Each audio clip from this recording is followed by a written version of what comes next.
على المشركين أن ينزل عليكم وما لكم من دون الله ولي ولا نصير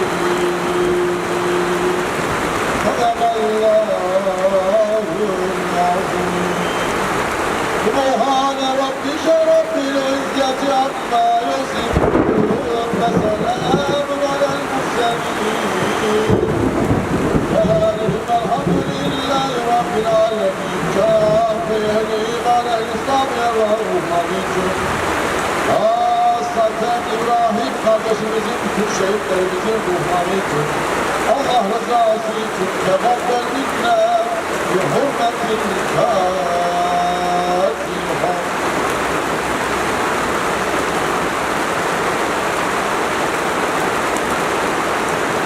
Şehitlerimiz bazen de ruhlar için, şu an burada bulunan cemaat ve ölmüşler ruhlar için bilhassa Allah rızasından Fatiha.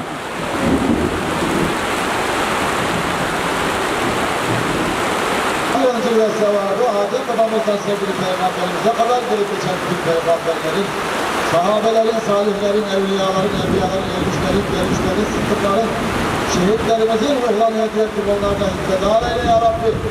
Hasıl acır ve sevabı ilçemizde Kadın Ekimleri patlama sonucunda şehit düşen bütün kardeşlerimizin, şehitlerimizin ruhlarını hediye ettik, onlardan haberdar eyle, onlardan hissedar eyle. Haberlerine kurdur makamlarını cennet eyle ya Rabbi, geride bıraktığı ailelerine, babasına, anasına, sevdiklerine, akraba-ı talukatlarına hayırlı ömürler, sabrı cemil ihsan eyle ya Rabbi. Ve selamun alel murselin ve selamatu alel hazırin. Dualarımızın kabul olması için ya Rabbi, hayatını kaybeden bütün kardeşlerimizin ruhları için, hayırların tepkişenlerin yapı için, Allah rızası için, cevap verminler, bi hurmetil Fatiha.